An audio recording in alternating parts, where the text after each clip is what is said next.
And many people, I thought I'd see a few drum corps people out here, but I don't at this point. Maybe they don't think I'm still around. But anyway, drum corps over the years have changed quite a bit. And I've been part of that change in many cases. And back in 1940, the average drum corps maybe had 20, 30, 40 people involved, maybe 15 horn players and a dozen drummers.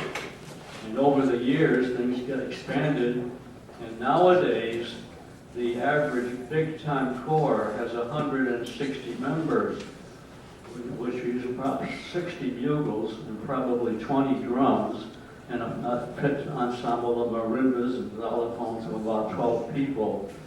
And it's not like in the old days where every kid in the neighborhood was pulled in, hey, you want to play in a drum corps? Here's a bugle, here's a pair of sticks. Well, a few years back, Atlanta, Georgia, was going to start a major drum corps in the DCI, the Drum Corps International, which is the final national titles now. And they had 100 college music majors auditioning for 60 spots in the horn line. So you can see what kind of a difference that is. Just as a little background to what drum corps came from, I have a few things on the table. This is a bugle bag my mother made for me in 1940 to hold the bugle that I'm going to play for a minute. And this is not my original bugle. We couldn't have them that dirty. But I lent mine to somebody and never brought it back. And I picked this up at a tag sale, and it works. And about some years later, my wife made this bag for another bugle. And as you can see, the evolution. Just a nice.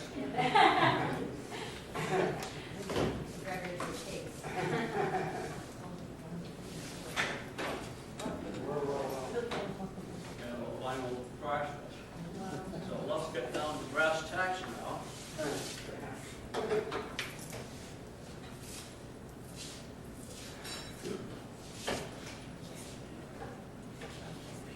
This thing is, I'm ashamed to bring it out in public, but it's the only one I could find that works.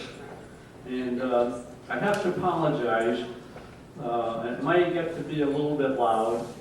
A bugle, you know, in the olden days, it didn't start at the time of the Bible, but you know, Joshua had a kind of a ram's horn, and he blew the walls down. Joshua took the Battle of Jericho, and he didn't have a bugle. It was probably the precursor of what came to be the bugle. And the bugle here is vintage about, I would say, 1914 from World War I. And a bugle plays 5 notes. That's all. Can't get any more. 5 notes. And you would think probably there's not much you can do with that. But they have a Army field manual that has 20 pages of calls. And I don't know, I hate to be a bugle at the time of the Civil War. They had a bugle call to direct the troops, right flank, charge, retreat. Mostly we heard about the bugle in World War II as being, I'll see if I can get a note out of here. I have to apologize a little bit for the noise. My lips haven't quite made friends with my new teeth.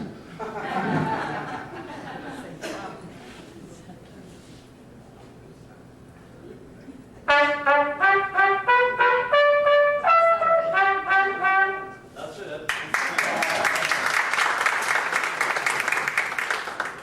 Out of that 5 notes, first off, what you remember is the get 'em up call.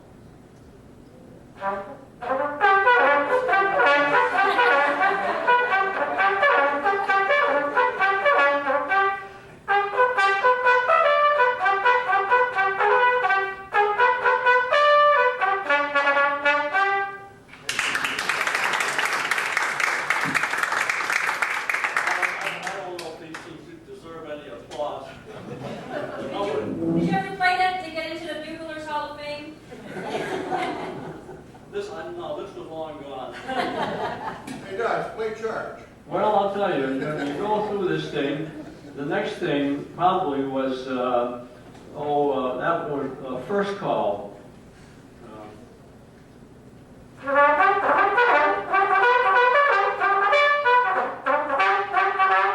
And then you got what would an army do or a mess call, you know that one?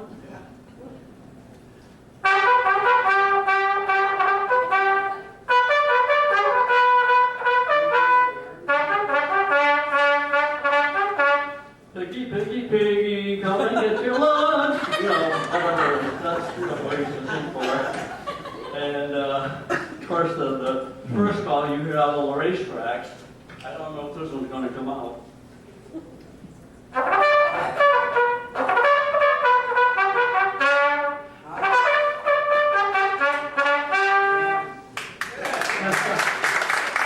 then, of course, you have call to the colors.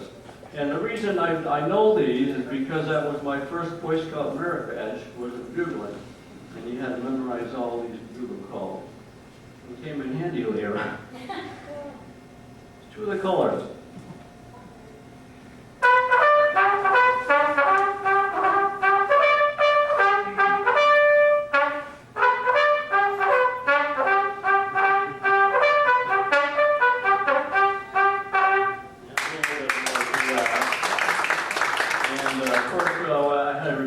Charge, so we use that all the time. Oh my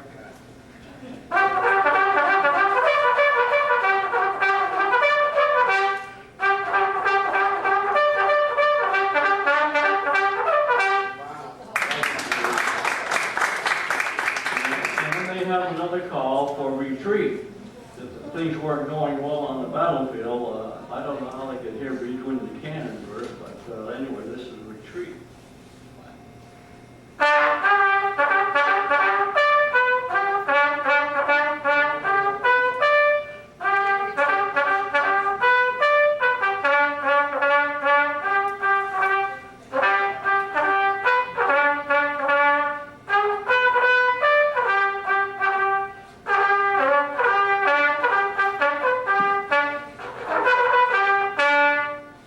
That long, they're probably dead by now. If I were there, I'd be going like a, anyway, one of those. Well, anyway, that's the kind of, and of course, the standard one, we played this in Boy Scout drum corps. I followed with the Scoutmaster, and the Corps wasn't really, the kids in the Corps weren't really paying much attention to business. They needed to be motivated. And he's an old follower of West Point. He almost sent me to West Point. And he said, this scout troop's going to shape up. And so he started a drum and bugle corps. I had taken some drum lessons, and so I was the drum instructor. I had a friend who would play a little trumpet. And so we did have marches for bugle. The Legion drummer, back those days, the Legion and the VFW are sponsors of drum corps. And we had a piece called the Legion drummer.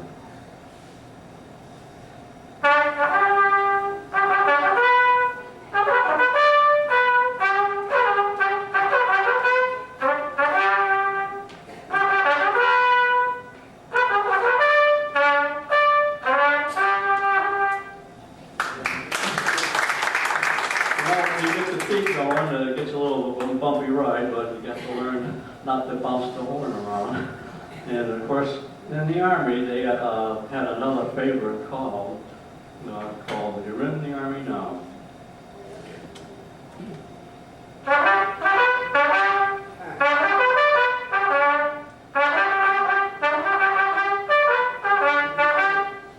You're in the Army now, you're not behind the plow. You're digging a ditch, you'll never get rich. You're in the Army now. Well, I give you the story about as far as I can go on this. And we'll go, this 1950, when by that time, this had been put to rest, and they came out, most of the drum corps people got tired of playing bugle calls, and they came out with a horn with one bell.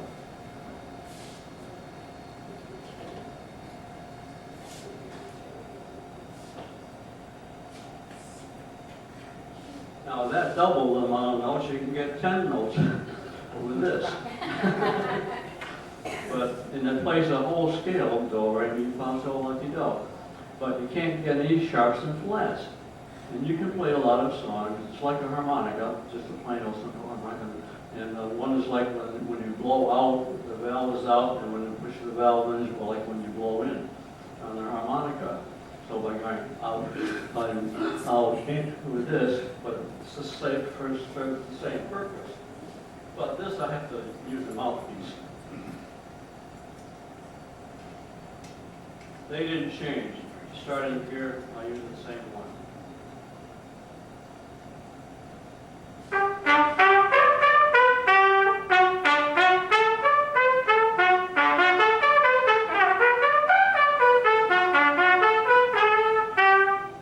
Well, the Legion and the VFW are the ones that sponsor drum corps, and they were saying, oh, we don't want this fancy stuff in our drum corps. You can't use the valve. And of course, the people in the drum corps, oh boy, what are you going to do? Well, I think they had to talk the Legion and VFW out of it. So what they did, said they had to lock the valves. Well, we're going to lock the valves out in half of the horns and in on half of the horns. So we have this kind of a piece. Here's the guys with the valves out. Here's the guys with the valves in.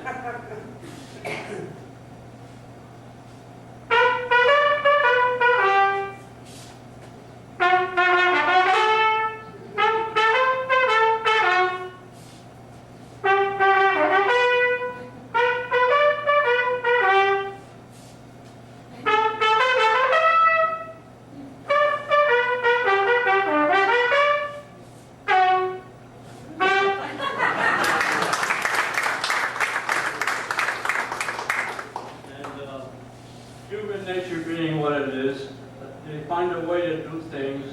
And when I got to the Boston Corps, the Princeman, the Norman Prince, Scotty had found out that the tuning slide could be pulled out enough to make a flat note. And so, unbeknown, they didn't realize that why we had to have two hands on the horn now. How come they need two hands? Well, surreptitiously, we throw in an occasional B flat or something in the music. And that was what we were playing back then. And you could play things like a whole scale. You could play America.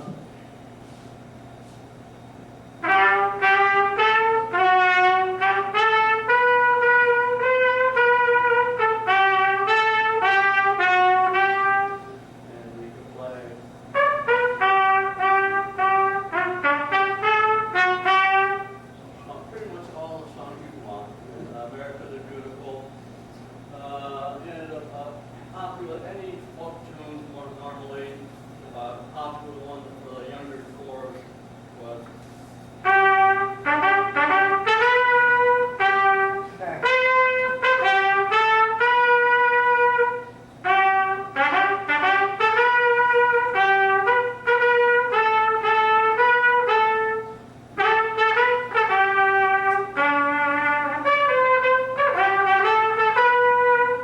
Here's a note that they couldn't play. La.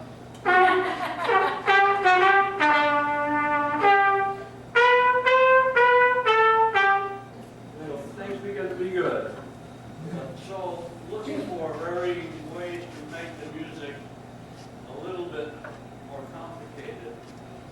Some trumpet players, they discovered something you call the triple tongue. And so we got to be quite adept at that kind of thing. So instead of ta-ta-ta-ta, you go ta-ta-ta-ta, ta-ta-ta-ta-ta-ta-ta.